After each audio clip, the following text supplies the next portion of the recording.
Rechne kurz etwas nach. Nach Arbeit, Schlaf, Pendeln und dem üblichen Kleinkram bleiben dir an einem normalen Werktag ungefähr 3 freie Stunden. 3 Stunden, über die niemand außer dir bestimmt. Das sind, aufs Jahr gerechnet, weit über 1000. In 1000 Stunden lernst du eine Sprache oder ein Instrument bis zur Bühne. Und jetzt die unangenehme Frage. Wo waren deine letzten 1000? Die meisten Menschen können sie nicht benennen. Nicht, weil sie faul sind, sondern weil nichts davon eine Spur hinterlassen hat. Denn Freizeit ist heute kein Freiraum mehr. Sie ist ein Zustand, den man übersteht. Man kommt heim, ist müde, will nichts entscheiden und nimmt das nächstbeste, was Aufmerksamkeit anbietet. Das ist der eigentliche Punkt. Niemand entscheidet sich abends bewusst gegen sein Leben. Man entscheidet sich nur gegen die Anstrengung, den Abend selbst zu füllen. Und ein leerer Abend verliert diesen Kampf immer. Deshalb funktioniert Verzicht auch nie. Du kannst dir etwas wegnehmen, aber wenn nichts nachrückt, ist das Loch am 3. Tag zurück. Wir machen es deshalb heute umgekehrt. 12 Beschäftigungen, die genau in dieses Loch passen. Kein Verzicht, ein Tausch. Ein paar davon wirst du kennen.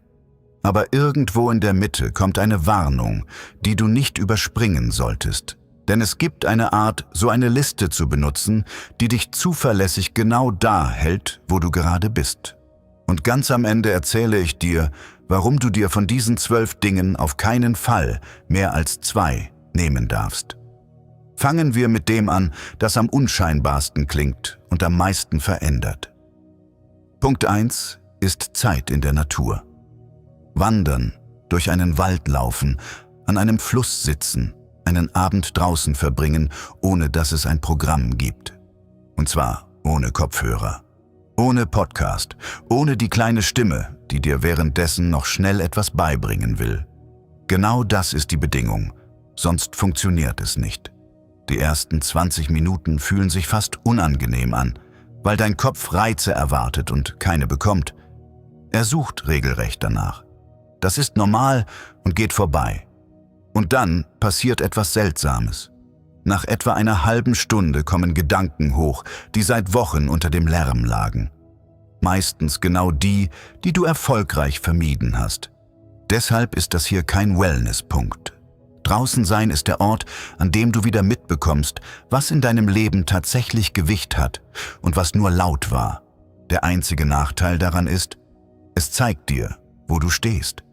Es sagt dir nicht, wie es weitergeht. Und genau dafür ist der zweite Punkt da.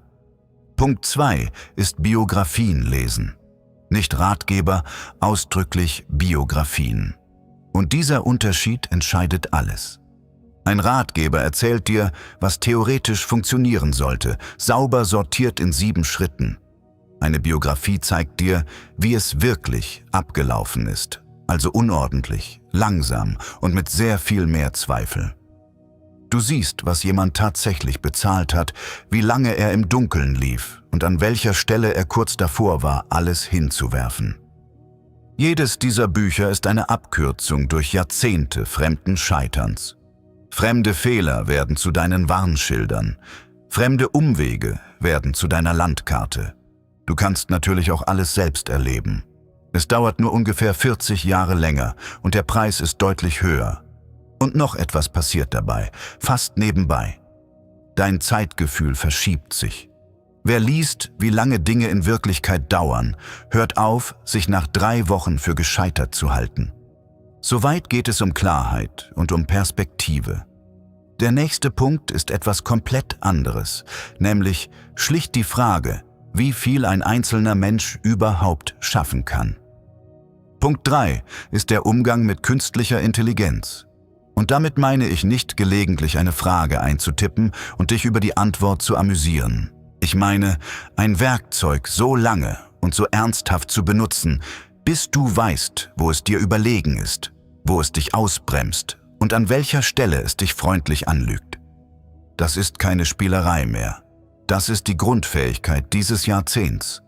Wer sie wirklich beherrscht, erledigt an einem Nachmittag, wofür vor wenigen Jahren ein kleines Team nötig war. Und das Spannende daran ist nicht die gesparte Zeit, Es ist, dass Ideen, die vorher an deiner eigenen Umsetzungsgrenze gestorben sind, plötzlich machbar werden. Der Abstand zwischen denen, die das ernsthaft lernen, und denen, die es weiter für Spielerei halten, wächst gerade jeden einzelnen Monat. Und er wächst leise, ohne Ankündigung. Die ersten 3 Punkte arbeiten am Kopf. Der nächste geht an eine Stelle, an die man mit Nachdenken überhaupt nicht herankommt. Punkt 4 ist Kampfsport. Boxen, Ringen, Jiu-Jitsu, Judo, völlig egal welche Richtung. Und nein, es geht nicht darum, dass du dich prügeln lernst. Es geht darum, dass dir zum ersten Mal seit Jahren jemand echten körperlichen Druck macht und du trotzdem ruhig atmen musst. In dem Moment, in dem jemand dich festhält, schaltet dein System in einen Zustand, den der Alltag fast nie erzeugt. Volle Präsenz. Kein Gedanke an morgen, keiner an gestern. Wer das ein halbes Jahr macht, reagiert plötzlich anders auf ein hartes Gespräch oder eine unfreundliche Nachricht. Weil das Nervensystem an echten Situationen geeicht wurde und nicht an Bildschirmen. Und was du dabei eigentlich lernst, ist etwas sehr Unspektakuläres. Du lernst, dass Unbehagen nicht das Ende ist, sondern nur ein Zustand, der wieder aufhört. Genau diese Fähigkeit brauchst du auch beim nächsten Punkt, nur dass da niemand eine Matte hinlegt. Punkt 5 ist Verhandeln lernen. Und das ist eine der teuersten Lücken, die Menschen jahrzehntelang mit sich herumtragen, ohne es zu merken. Denn Verhandeln ist im Kern auch nur Druck aushalten, 2 Sekunden Stille ertragen, ohne dein eigenes Angebot sofort wieder kaputt zu reden. Mehr ist es oft nicht. Das Leben gibt dir nicht, was du verdienst. Es gibt dir, was ausgesprochen wurde. Jedes Gehalt, jede Miete, jeder Vertrag ist verhandelter Text und kein Naturgesetz. Die meisten fragen nie, weil sie ein Nein für eine Kränkung halten. Dabei ist ein Nein nur eine Auskunft und Auskünfte kann man verwenden. Wer das einmal begriffen hat, hört auf, sich still unter Wert zu verkaufen. Und zwar nicht nur beim Geld, sondern auch bei Zeit, Aufgaben und Rücksicht. Punkt 6 klingt jetzt banal, ist aber der Punkt, an dem sich bei vielen entscheidet, ob überhaupt etwas hängen bleibt. Krafttraining. Und Muskeln sind dabei ehrlich gesagt der langweiligste Nebeneffekt von allen. Was du in Wahrheit aufbaust, ist eine Beweislage gegen dich selbst. Beweise, dass du erscheinst, wenn du keine Lust hast. Beweise, dass du etwas durchziehst, das dir niemand abnimmt und für das dich niemand lobt. Jede Wiederholung sagt dasselbe. Ergebnisse werden bezahlt, nicht gewünscht. Und dieser Satz beginnt nach ein paar Monaten in Bereiche zu sickern, die mit Sport nichts zu tun haben. Und genau an dieser Stelle muss ich dich unterbrechen. Denn jetzt passiert bei den meisten Zuschauern etwas, das die restliche Liste wertlos macht. Du hast jetzt 6 Punkte gehört. Und wenn du tickst wie die meisten, hast du innerlich bereits 4 davon eingeplant und dir ausgemalt, wie beeindruckend dein Leben in 3 Monaten aussieht. Dieses Gefühl gerade, dieser warme kleine Schub, der sich nach Aufbruch anfühlt, ist chemisch fast identisch mit dem Gefühl beim Konsumieren. Dein Gehirn belohnt die Absicht wie die Handlung. Es unterscheidet die beiden nicht besonders sauber. Und das ist die eleganteste Falle, die es überhaupt gibt, weil sie sich wie Fortschritt anfühlt. Deshalb kann jemand 300 Videos über Disziplin ansehen und trotzdem seit 2 Jahren keine Sporthalle von innen sehen. Er hat nichts verändert, nur das Etikett gewechselt. Merk dir deshalb eine einzige Frage.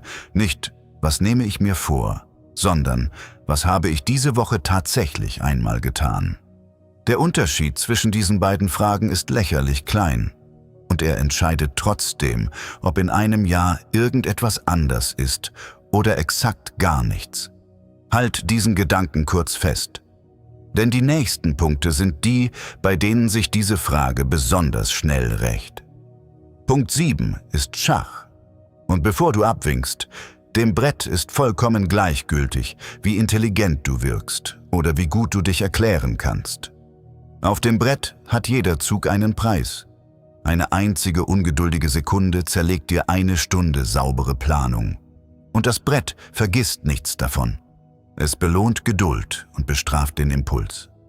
Also exakt die 2 Dinge, die dir der moderne Alltag jeden Tag in die falsche Richtung antrainiert. Punkt 8 ist Freisprechen. Vor Menschen, ohne Zettel, ohne dass dir auf halber Strecke die Stimme wegkippt. Das ist die Fähigkeit, die am schnellsten verändert, wie du wahrgenommen wirst. Nicht, weil du danach klüger bist, sondern weil deine Klugheit endlich überhaupt ankommt. Es gibt unfassbar viele Menschen, die exzellent denken und in jedem Meeting untergehen. Das ist kein Intelligenzproblem. Das ist ein Übertragungsproblem und der eigentliche Gewinn ist der Nebeneffekt. Wer 20 Mal vor einer Gruppe gestanden hat, findet ein Vorstellungsgespräch irgendwann fast harmlos. Punkt 9 ist Weitergeben, was du lernst. Erklär es jemandem. Einem Freund, deinem Bruder, deiner Schwester, notfalls einer Kamera oder einer leeren Wand. In der Sekunde, in der du etwas erklären musst, siehst du gnadenlos, wo dein Verständnis aufhört und wo du nur Sätze auswendig kannst. Wenn du es nicht einfach sagen kannst, hast du es nicht verstanden. Du hast es wiedererkannt. Und Wiedererkennen fühlt sich verdammt ähnlich an wie Wissen. Genau das ist der Grund, warum manche Menschen jahrelang lesen und trotzdem nie klüger werden. Sie sammeln Vertrautheit und halten sie für Erkenntnis. Punkt 10 geht noch eine Ebene tiefer. Denken, lernen. Nicht Informationen sammeln, sondern verstehen, wie deine Überzeugungen überhaupt entstehen. Die meisten Menschen häufen ihr Leben lang Meinungen an, ohne je zu prüfen, woher sie kommen. Sie halten Lautstärke für Argumente und Wiederholung für Wahrheit. In einer Welt, in der jeder eine Meinung hat und jede Meinung dich kostenlos erreicht, ist klares Denken kein netter Zusatz mehr. Es ist ein handfester Vorsprung. Und Punkt 11 ist das Werkzeug, mit dem das überhaupt erst funktioniert. Schreiben. Und ich meine damit kein Tagebuch mit Herzchen. Ich meine, dich hinzusetzen und einen Gedanken so lange zu formulieren, bis er steht. Schreiben ist der brutalste Lügendetektor, den du besitzt. In deinem Kopf klingt fast jede Meinung klug, weil sie dort nie zu Ende gedacht werden muss. Auf dem Papier fällt sie auseinander. Die Seite ist dir gegenüber komplett gleichgültig. Sie fragt nur eins: Ergibt das, was du behauptest, tatsächlich Sinn? Und die erste Antwort lautet meistens Nein. Und jetzt kommen wir zu Punkt 12. Der ist die Summe aus allen anderen und gleichzeitig der Grund, warum ich dieses Video überhaupt gemacht habe. Punkt 12 ist: Bau online etwas Eigenes.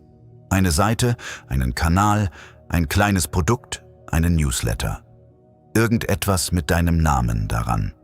Und zwar nicht wegen des Geldes, jedenfalls nicht am Anfang, sondern weil in diesem Moment etwas kippt, das größer ist als jede Einnahmequelle. Du hörst auf, Empfänger zu sein. Zum ersten Mal seit Jahren bist du nicht mehr das Ende einer Kette, an deren Anfang jemand entscheidet, was du heute siehst und fühlst. Und hier liegt der eigentliche Punkt dieses ganzen Videos. Diese 12 Dinge füllen nicht deine Freizeit. Sie verändern, wer du bist. Denn ein Mensch, der schreibt, denkt anders über sich selbst. Ein Mensch, der trainiert, verhandelt anders. Ein Mensch, der etwas Eigenes gebaut hat, sitzt anders in einem Raum. Und genau deshalb darfst du dir jetzt nicht 10 Punkte vornehmen. Was eine Beschäftigung wirksam macht, ist nie ihre Sinnhaftigkeit. Es ist die Wiederholung. Und Wiederholung überlebt nur bei wenig Auswahl. Nimm 2, höchstens 3 und behalte sie so lange, bis sie kein Vorsatz mehr sind, sondern etwas, das du einfach bist. Und ja, ein großer Teil dieser 1000 Stunden landet natürlich im Feed. Aber das Handy war nie die Ursache. Es war immer nur die Antwort auf eine Frage, die du dir nie gestellt hast. Nämlich: Wer bist du eigentlich an einem leeren Abend, an dem niemand etwas von dir will? Und jetzt kommt der Teil, den kaum jemand kommen sieht. Wenn du deine Abende zurückholst, verschwindet die Erschöpfung nämlich nicht. Sie zieht nur um. Auf Kollegen, auf Familie, Auf Gespräche, die dich in 20 Minuten leerer machen als ein ganzer Arbeitstag. Auf Menschen, die dir Energie ziehen, ohne dass du sagen könntest, warum. Und genau darum geht es im verlinkten Video. Wie du dich schützt, wenn die Überreizung nicht mehr aus dem Bildschirm kommt, sondern aus deinem Umfeld. Wenn dich das hier getroffen hat, ist das dein nächster ehrlicher Schritt. Schau es dir an.